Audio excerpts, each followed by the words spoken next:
anak-anak, bagaimanakah kabar kalian? Semoga kalian selalu semangat belajar pendidikan agama Buddha ya. Hari ini kita akan belajar tentang sesuatu yang sangat bermanfaat untuk kehidupan kita sehari-hari. Temanya adalah meditasi ketenangan di dalam kehidupan sehari-hari. Sudah siap belajar? Mari belajar bersama Ibu Angga Krisacani. Namo Buddhaya. Anak-anak, pernahkah kalian merasa gelisah, merasa sedih, atau bingung, tapi tanpa alasan yang jelas?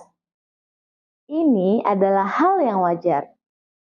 Tapi dalam ajaran agama Buddha, kita diajarkan cara untuk mengatasi perasaan-perasaan itu.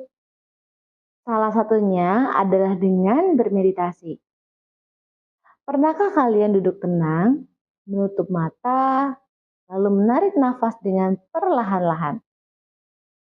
Nah, bagaimanakah rasanya saat kita melakukannya dengan benar?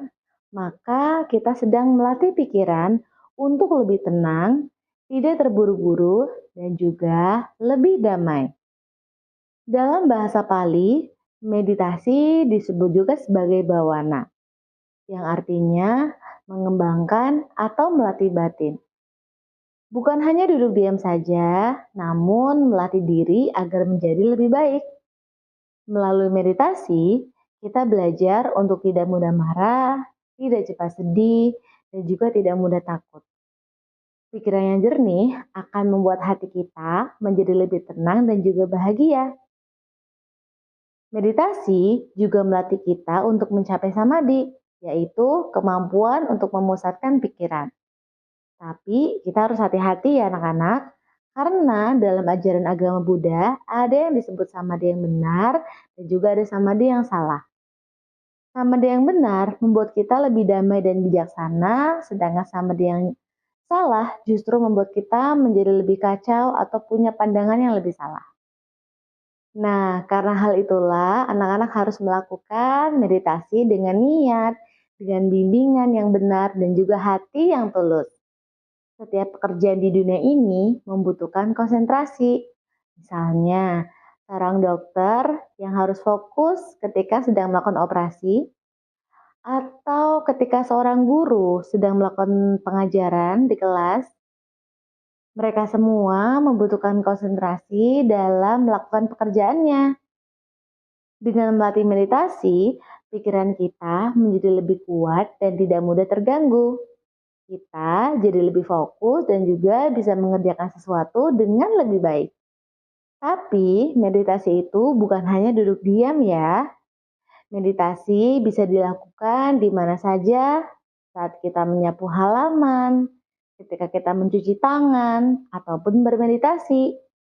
Semua itu bisa menjadi latihan meditasi. Asalkan anak-anak melakukannya dengan penuh kesadaran. Inilah yang disebut meditasi dalam kehidupan sehari-hari. Ada banyak sekali manfaat dari meditasi yang bisa anak-anak rasakan. Beberapa di antaranya seperti bisa mengurangi ketegangan di dalam hidup kita, bisa menenangkan hati, kemudian bisa meningkatkan kepercayaan diri, dan juga mengatasi rasa takut. Dalam praktiknya, ada beberapa jenis meditasi yang bisa anak-anak pilih. Yang paling umum adalah yang pertama meditasi pernafasan, dan yang kedua adalah meditasi cinta kasih atau metta bawana.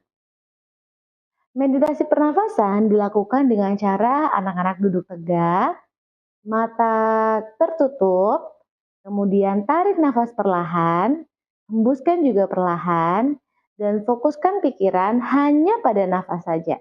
Ketika melakukan meditasi pernafasan dan anak-anak kurang merasa fokus, kalian bisa mencoba dengan cara menghitung nafas kalian. Yang kedua adalah meditasi cinta kasih. Meditasi ini dilakukan dengan cara duduk tegak, lalu pejamkan mata sambil mengucapkan di dalam hati, semoga semua makhluk hidup berbahagia. Kita juga mendoakan semoga semua makhluk terbebas dari penderitaan. Anak-anak bisa mengulangi kalimat ini berkali-kali di dalam hati. Coba anak-anak praktekkan meditasi ini di rumah ya. Walaupun hanya 3-5 menit setiap hari, meditasi yang rutin bisa membuat pikiran lebih tenang dan bahagia. Sampai sini, apakah anak-anak sudah memahami materinya? Jika belum, anak-anak silakan tonton ulang videonya dan baca materi di belajarbuddha.id. Jangan lupa untuk kerjakan kuis-kuisnya ya. Sampai jumpa pada video berikutnya. Ibu Angga ucapkan, Sabe Sata Bawantu Sukitata. Semoga semua makhluk hidup berbahagia. Sadu, sadu, sadu. Terima kasih dan namo buddhaya anak-anak.